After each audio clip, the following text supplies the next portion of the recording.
Bom dia, boa tarde, boa noite! Sejam muito bem-vindos, muito bem-vindas a mais uma aula de história. Mas todo o mundo sabe que Toddy é melhor que Nescau. Com certeza, Ana Beatriz, mas com certeza, certo? Bom dia.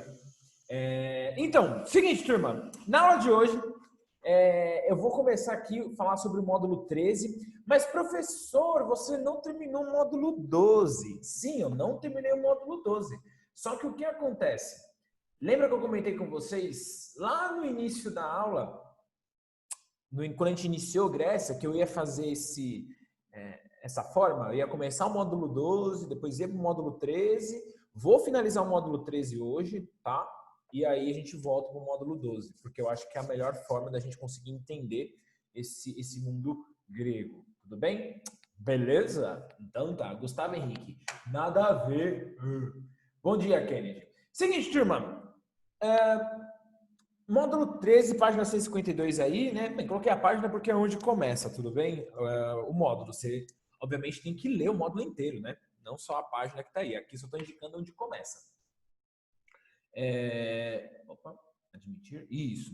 O que nós vimos na aula passada, turma? Aquela aula lá que deu um problema, mas que deu pelo menos fechar aí um tema. O que a gente viu na aula passada? Que até mostrei um vídeo para vocês. Alguém lembra? O que foi que eu falei?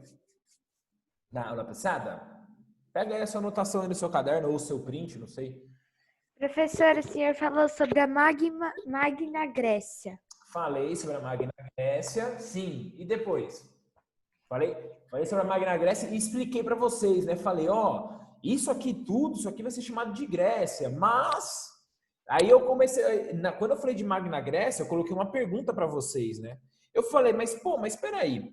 Se cada polis, né, as cidades-estados, elas têm tanta independência, assim, entre elas, com moedas, leis e governos diferentes, por que eu chamo tudo isso aí de Grécia? Né? Porque o que une essas polis? O que une essas civilizações? A religião. Isso, a gente falou da religião. Para eu falar de hoje disso aqui, da humanização do poder, eu tenho que só recapitular com vocês isso aqui, ó. O que é cultura humanista mesmo? Eu expliquei e pedi para você anotar em algum lugar. O que é cultura humanista? Aguardando vocês, tá? Alguém falar, senão a gente... Valorização do ser humano. Muito bem, senhor Vinícius Cupola! A valorização do ser humano. E onde a gente consegue enxergar isso quando a gente vê a religião grega, quando a gente vê a mitologia grega? Onde eu consigo ver que o ser humano ele é valorizado? Eu dei alguns exemplos. Alguém lembra de algum? Bem, se ninguém lembrar, eu falo. Eu não sei, pode ser que alguém não... É bem provável. Alguém lembra? Por que valoriza o ser humano? Aí eu falei para vocês analisarem a imagem aqui. Por que você tem a valorização do ser humano aqui? Por exemplo. Olha essa imagem. Aqui você tem a representação dos deuses, né? Certo. Beleza. Aqui você tem alguns deuses da mitologia grega. Por que eu tenho a valorização do ser humano, turma?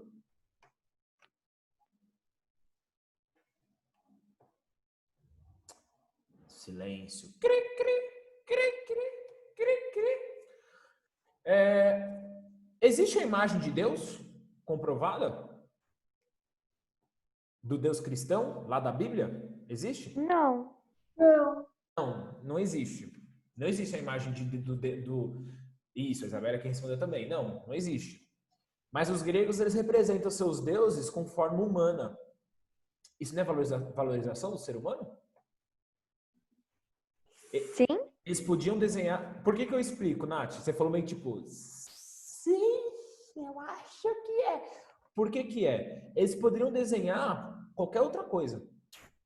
Eles podiam imaginar como, se você pegar, por exemplo, se você joga no Google aí, deuses astecas, ou deuses maias, deuses incas, tá? Não entendi, Marina, a sua pergunta. Você vê ali deuses totalmente diferentes, assim, a sua forma, a configuração deles. Os gregos, eles desenharam os seus deuses com uma forma totalmente, uma réplica humana. Isso é valorização do ser humano. Por que eles não colocaram, por exemplo, igual os egípcios, colocando animais? Não, não. Colocaram rostos humanos aqui. Os gregos, então... Ô, Marina, então, meu amor, isso aqui eu dei na aula passada já, só estou recapitulando só, tá? Se você der uma olhada na aula passada lá, eu acho que você já anotou isso aqui já, tudo bem? Então, você tem a valorização do ser humano. Vou dar um exemplo. O Hércules. O Hércules é filho de Zeus com uma humana, turminha. É filho de Zeus com uma humana. Ele é um semideus. Então, olha como a mitologia grega valoriza o ser humano. Valoriza o ser humano porque coloca o ser humano se relacionando com deuses e coloca não só características físicas, mas sentimentos humanos nos deuses. Os deuses, eles não são perfeitos. Os deuses, turminha, igual, se você falar pro Deus, né, cristão, né, se for lá na Bíblia, o Deus cristão, a descrição dele é o quê? Perfeito. Ele é perfeito. Ele não tem erro. Ele sabe de tudo. Ele é onisciente, onipresente e onipotente. O que significa isso? Ele é o ser humano, ele é o ser humano não, mas é o Deus único, mais poderoso, que está em todos os lugares ao mesmo tempo e sabe de tudo. Até o que você pensa. Até o que você está pensando agora. Complicado, né? Mas você não for pro inferno, calma. Você tem toda a vida para, enfim, melhorar a situação. Ou piorar. Bem, vamos lá. Ai, meu Deus. Certo? Tá claro aqui porque você tem a valorização do ser humano? Lembraram disso? E todo mundo entendeu a lógica aqui dos gregos?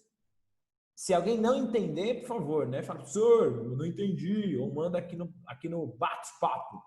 Beleza?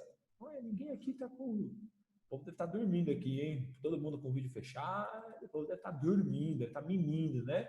Falando aí do lado, eu dormindo. Não tô não, hein, professor? Tô acordadão. Beleza. Minha companheira aí, ó. Ufa. Legal. Bora aí. Então, humanização do poder, tá? Na Grécia, você vai ter esse diferencial quando a gente trata de poder. Mas peraí, poder, o que é poder? O que significa poder aqui? Que significado eu quero dar a poder aqui? Vamos lá. Você não vai ler minha mente, né? Tipo, eu quero dar algum significado aqui. O que vem a palavra poder na sua mente? Quando eu falo assim, poder, o que vem na sua cabeça?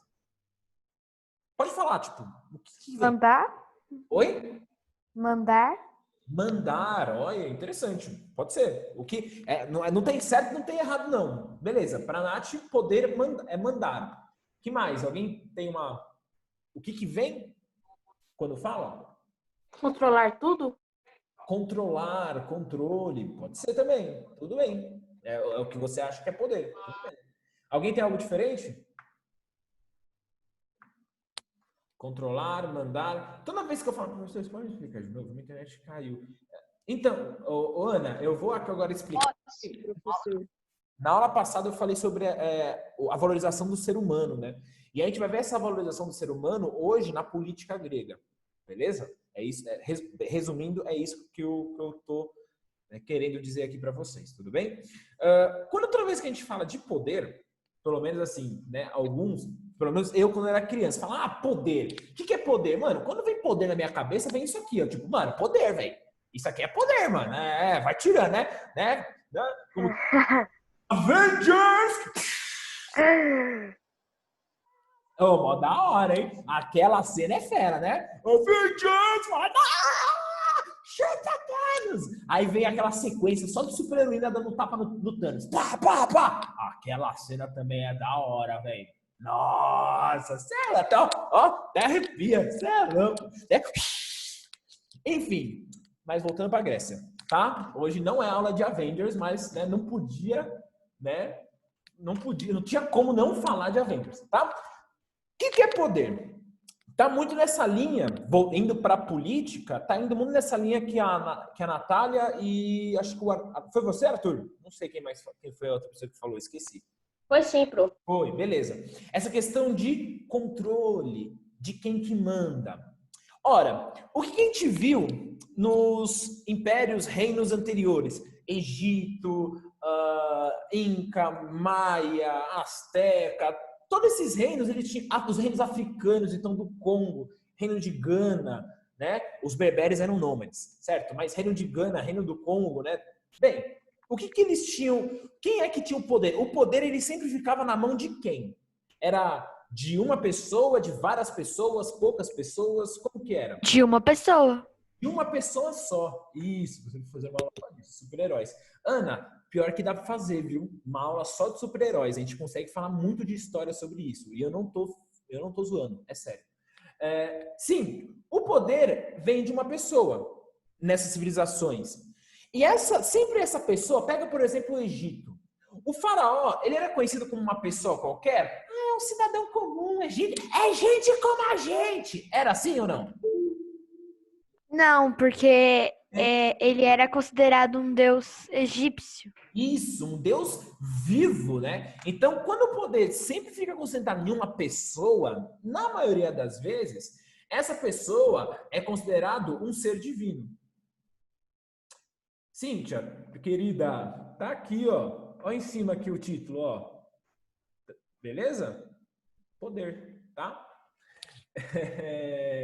Bem, e aí, é óbvio que você tem toda uma simbologia, né? Nós vimos qual que é esse poder divino do faraó, a gente conseguia ver, por exemplo, nas pirâmides, né? A pirâmide era símbolo de poder do faraó. Lembram lá, né? Era uma construção que era só para ele. Somente ele ia habitar naquela construção. Mas era alguma coisa? Eu esqueci. Ah, tá. Humanização no título, tá? Humanização. Cadê? Humanização do poder, tá? Bem, obviamente que o faraó, só quando ele ia morrer, que ele ia ficar lá na pirâmide, né? Onde que o faraó morava? Onde que o rei Azteca morava? O rei de Gana morava? O rei do Congo morava? Em um palácio, né? Ou, vamos dizer, então a gente fala castelo, tal, um palácio, beleza? Na apostila do ano passado, que essa aqui a apostila mudou de vocês, né? Tinha um desenho da cidade egípcia e mostrava o palácio do faraó, enfim. Bem, essa estrutura de poder, então, de comando, de quem manda, quando você tem concentrado na mão de uma pessoa, ela, nas sociedades que a gente viu, em sua maioria, ela sempre vai ter alguma coisa relacionada com Deus, sempre um ser divino e um local exclusivo para ele ou para ela. Tudo bem? Eu estou falando ela porque na África você tinha muita valorização, os reinos africanos valorizavam muito a mulher, a questão da mulher. As mulheres tinham muito protagonismo nos reinos africanos. Beleza? Enfim. Só que o que acontece? Mudou. A Grécia ela vai despontar com uma mudança. E essa mudança ela vai acabar interferindo a sociedade, principalmente o mundo ocidental, Europa e América. Bem, o que acontece de diferente? Eu acabei de falar para vocês que a religião valoriza o ser humano. Você tem essa valorização do ser humano. Então, o fato de você ser humano, tá? Você ser uma pessoa, te dá condições próximas às dos deuses. Olha lá na cultura grega, de novo, olha os deuses. Se relacionam com o ser humano, tem características humanas, tem sentimentos humanos. Então, você tem essa valorização do ser humano. Então, por que uma pessoa vai dar as ordens? Sendo que todos nós somos seres humanos aqui e temos o nosso valor. Por ser uma sociedade hierarquizada? Aqui, toda a sociedade vai ser... Quando você tem uma grande quantidade de pessoas, ela sempre tem uma hierarquia. Só que na Grécia, o que vai acontecer? Essa hierarquia, ela é sempre justificada, Nath, com o quê? Quanto de terra você tem, quanto de dinheiro você tem. Quanto mais dinheiro você tem, mais poder você tem. Quanto mais dinheiro, mais poder, porque você controla mais as pessoas, você tem condições de mandar nas pessoas. Porque, por exemplo, você tem terra. Terra é de onde você tira o sustento. Só que o que acontece na Grécia? Mesmo tendo essa hierarquia, ele é um ser humano e esse aqui também é um ser humano. Logo, o poder na Grécia vai estar concentrado em várias pessoas. Em várias. Essa é a grande novidade dos gregos. Essa é a grande novidade. E surge especificamente em Atenas e depois vai se espalhar para as outras polis, tá? Por estar concentrado em várias pessoas, e perceba, de novo, a religião, né, ela diz, a valorização do ser humano. Você tem essa cultura humanista tão forte na Grécia que você vai ter a separação entre política e religião.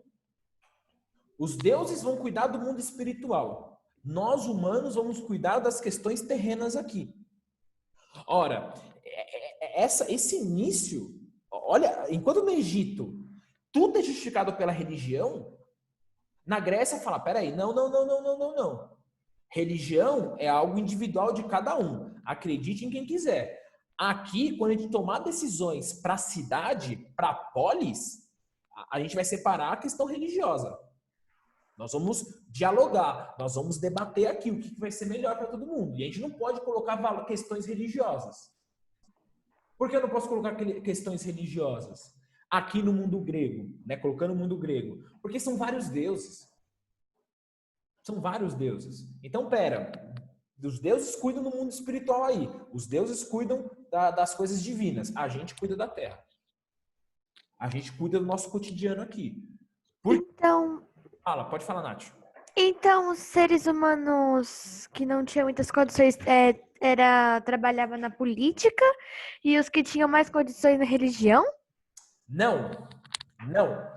Você tinha lá os sacerdotes, mas até o sacerdote ele participava da política. Só que ele não ia colocar o valor religioso ali, não. O que ia valer ali era o debate, qual que era a melhor ideia. E se a maioria aprovasse, vamos colocar em prática isso. Perceba, a grande diferença eu não tenho a religião falando o seguinte, esse ser aqui é um representante divino, é um Deus, e ele vai mandar em tudo. Não é. Agora, a religião não vai justificar nada. A religião vai cuidar da vida pessoal de cada um. Quando a gente tomar as decisões sobre a polis, é o nosso debate aqui, são as nossas experiências, a nossa convivência. Portanto, você vai ter uma livre reflexão. As pessoas vão ter liberdade de pensamento. Tinha isso no Egito? Tinha isso no reino de Gana? No reino do Congo? Não tinha livre reflexão. Porque quando você reflete, quando você fica reflexivo, quando você fica pensativo, você gera perguntas. E perguntas incomodam o líder. Um líder teocrático não gosta de perguntas. Por quê? Você está duvidando? Você está duvidando de mim? Eu sou um Deus. Está duvidando de Deus? Aí a pessoa fala, não, desculpa. Não, você está certo. Na Grécia, não. Na Grécia, olha a diferença já com as outras sociedades. São várias pessoas que vão definir o que a cidade, o que a polis vai fazer. Porque, de novo, você tem a separação da política e da religião. Separou. Somos todos iguais. Somos seres humanos. Eu tenho a valorização do ser humano aqui. Então, nós temos condições de todos nós tomar as decisões para essa cidade. Não precisa uma pessoa decidir. Todos nós iremos decidir através de uma livre reflexão, de um livre pensamento, de um livre questionamento. E aí, gera debate. Imagine se eu fosse colocar para vocês... Vamos debater qual vai ser o melhor dia para fazer a prova. Ou o melhor horário para fazer a prova. A gente ia debater, até todo mundo achar algo em comum. Perceba, quando eu coloco a religião no meio, você não tem livre reflexão. Por que você não tem livre reflexão? Deus falou que a prova é para ser feita à tarde. Você vai questionar Deus? Você não questiona? Fala, beleza, é à tarde. Só que quando a gente fala de decisões da cidade, decisões da polis, é complicado.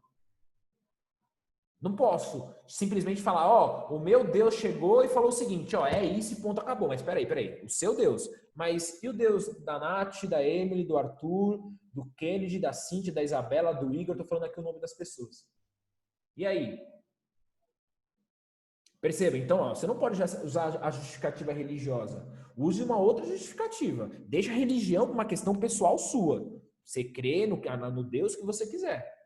Mas quando a gente for tomar decisões coletivas, Deixe tudo que você... Deixe a sua religião de lado e vamos debater o coletivo. Vamos debater, vamos pensar no outro também. O que vai ser melhor para todos, não só melhor para mim. Olha o avanço. Olha que ideia, né? E é da livre reflexão, por exemplo, que você tem a filosofia, né? O nascimento da filosofia. A filosofia, a ciência em que faz várias questões, né? De onde nós viemos, quem eu sou, né? Eu sou um ser... E aí é da filosofia que surge, né? Nós somos um ser em constante transformação, em constante mudança. Não sei se vocês já conviveram com os mais velhos. É bem interessante isso, quando alguns deles, né? De maneira, quando eles estão bravos, eles falam o seguinte: eu não vou mais mudar, não tem como, eu já tô com 50 anos, com 40 anos, eu não vou mudar. Sendo que a vantagem humana é sempre de transformação, é sempre de mudança. Porque quanto mais você vai envelhecendo, cada época, cada ano você tem uma visão diferente. Por exemplo, é que vocês são muito jovens, mas quando você vê, igual, aos 10 anos Rei Leão, 10 anos, você vê, quando você tem 10 anos de idade, você vê o Rei Leão. Quando você faz 20 anos, você vê Rei Leão de novo. Você percebe certas coisas que estão naquele filme e você fala, pô, nunca tinha percebido isso. Quando você tem 30 anos, você vê de novo o filme Rei Leão, você fala, nossa, olha, aquilo eu achava engraçado, mas hoje eu não acho mais engraçado. Aquilo eu não gostava, agora eu acho bem interessante. Olha a transformação, olha a mudança. O ser humano, e isso é muito, vem da cultura grega, essa questão de transformar. Nós estamos em constante transformação, porque nós temos uma livre reflexão. Você só muda quando você questiona as coisas, quando você faz as perguntas. Ô, professor, uma coisa que eu também percebi, lembra quando a gente era pequeno e assistia Bob Esponja? Aí quando a gente cresce, quer dizer, quando a gente era pequeno, a gente falava, nossa, por que o Lula Molusco é tão chato? Aí a gente cresce, vira o Lula Molusco e ainda fala, por que o Bob Esponja é tão feliz? E assim vai. Você vai ficar cada vez mais velho e você vai assistir uma coisa que você assistia e vai ter uma outra percepção. Ora, turminha, essas decisões que são tomadas por várias pessoas com livre reflexão, em que separa as decisões, a separação entre as decisões da polis e da religião, tudo isso, turminha, ela é fundamental para as decisões que vão ser tomadas dentro da cidade. Quem são as pessoas que tomam as decisões na cidade? São aqueles considerados cidadãos. Por isso que a gente fala que na Grécia nós temos a cidadania. O que é a cidadania? É aqueles que exercer a cidadania. Vocês já ouviram falar, né? Cidadania vem de cidade. É aqueles que vão debater sobre a cidade, que é a polis. Peraí, cidade, cidadania. A gente vai falar sobre a polis, falar sobre a cidade, falar sobre a polis. Turminha, aqui tem o nascimento da política. Isso é política. Quando eu vou tomar decisões sobre a polis, eu estou fazendo política. Vem aí o termo política, vem de polis. São as discussões, nascimento da política, são as discussões e decisões sobre a vida pública, sobre a polis. Ora, se você fala, professor, eu não gosto de política, tudo bem. Você vai ser governado por quem gosta de política. Essa é uma frase que eu aprendi algumas semanas atrás, né? Que eu ouvi, na verdade. Você não gosta de política? Beleza. Você vai ser governado por quem gosta de política. Porque quem gosta de política, quem toma as decisões da vida pública, toma as decisões da cidade. Então, se você não gosta de política, beleza, alguém vai tomar a decisão por você. Alguém vai fazer as coisas por você e às vezes não vai ser bom. Mas como você não gosta de política, você não sabe. Você não tem controle. Você não exerce a sua cidadania. Política e cidadania são duas coisas que andam juntas. Para você tomar as decisões sobre a vida pública, sobre a polis, você precisa exercer a cidadania. Você precisa ir lá e debater ou ficar sabendo das coisas, se informar sobre as coisas e tomar opinião. Por exemplo, você faz política na rua da sua casa. Ou no seu bairro. Na sua rua, você pode exercer política. Discussões sobre a rua. E aí, vamos fechar a rua para fazer um churrasco por causa da Copa do Mundo ou não? Né? Tem algumas ruas que fecham no período de Copa. Isso é uma ação política. Uma discussão sobre a vida coletiva, a vida pública. Uma parte, não precisa ser a cidade inteira. Pode ser parte da cidade. É uma ação política. Certo? Conceitos importantes aqui, certo? Cidadania é quando você faz discussões sobre... Eu exercer a cidadania é quando eu participo das decisões da cidade. Cidade, né, o termo cidade na Grécia significa polis. Então, eu participar das decisões da cidade significa eu fazer política. Isso é política. E se o palácio é o símbolo do poder de uma pessoa, quando eu tenho poder na Grécia, né? Quando você tem o poder em várias pessoas, o que vai simbolizar isso vai ser a praça pública. Qual o nome da praça pública na Grécia? Ágora. É assim que se chama, ágora. Não é agora não, viu? Agora. Não, olha o acento ali, é ágora. Ah, é água, professor? Ai, meu Deus do céu, socorro! Ágora, tá bom? Praça pública. E é na praça pública, então, em que o cidadão, ele vai lá e exerce a sua cidadania. Quem exerce a cidadania é aquele que é considerado cidadão. Dúvidas no esqueminha aqui? Eu vou para o último slide agora. Ô, professor, Fala, Pedro. se existe a Ágora, que é a praça pública, existe uma praça privada? Como os reis só podem passar lá? Não? Não, isso aqui. Quando você tem uma praça pública, é o local de todos, em que nós vamos debater, em que nós vamos fazer, nós vamos fazer as nossas reflexões, nós vamos discutir sobre a cidade, vamos discutir sobre o nosso cotidiano.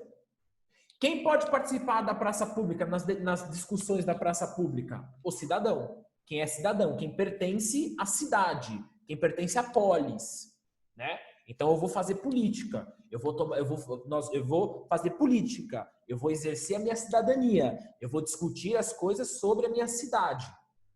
Fazer política. Eu vou discutir coisas sobre a polis, sobre a cidade. Logo, eu vou fazer política. Professor, Diga. e se vier uma outra pessoa de outra cidade, ele também pode ir? Não. Não pode. Na Grécia, não. Vou explicar. Na Grécia não pode. É tipo aqui no Brasil. Por exemplo, quando você vai para o Uruguai, tá visitando o Uruguai. Tô visitando o Uruguai. Você pode votar? Não. Tá visitando os Estados Unidos lá, o Mickey. Né? O Pluto. Não, Pluto, sei lá, o Pateta, não. É o Pateta. Certo? Você vai lá e você vota? Não. A mesma coisa aqui na polis. Cada polis não tem seu governo? Cada polis não tem sua lei, sua moeda? Estrangeiro não pode tomar decisões, não mora aqui. Último slide. Pergunta. Será que quem é cidadão na polis? Eu já dei uma resposta para você aí. O estrangeiro não é. Quem é que pode exercer a cidadania? Quem é que pode participar das decisões? Cidadãos. Exato. Só que é o seguinte, cada polis funciona de uma maneira diferente, não?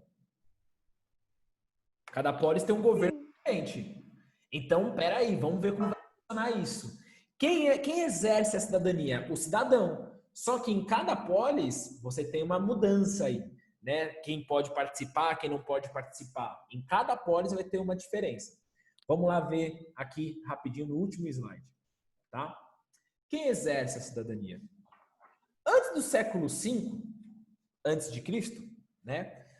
O poder na polis estava nas mãos dos grupos fundadores, dos primeiros grupos que habitaram ali, né? E aí foram crescendo e surgiu a polis. Nós vimos isso lá na primeira aula, como surgiram as cidades. Vimos no módulo 5 também, na apostila 1, como surgiram as cidades, né? Quando a gente não estava presenciando. Não, a gente estava Estava aula online já, certo?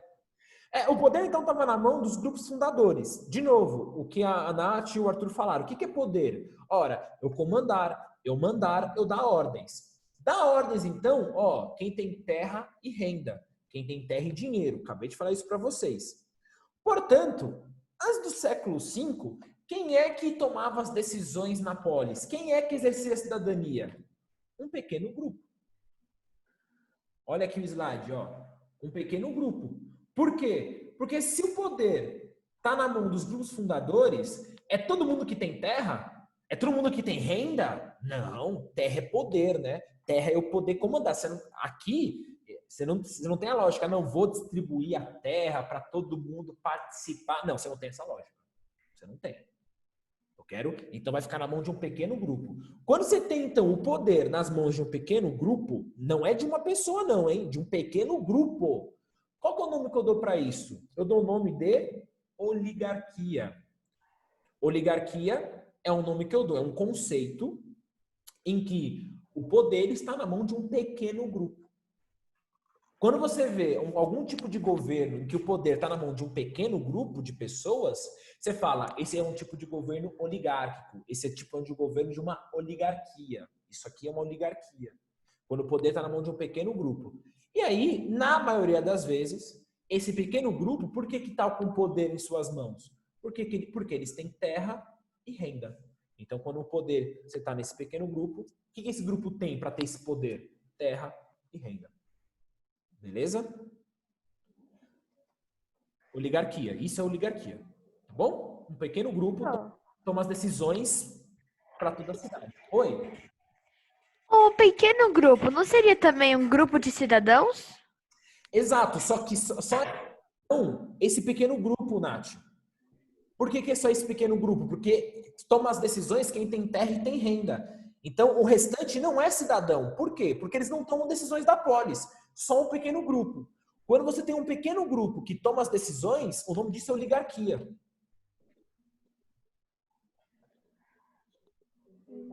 Certo? Fechou. Só que o que acontece na Grécia? Depois do século V? Depois do século V, olha o que acontece. Uma pressão popular.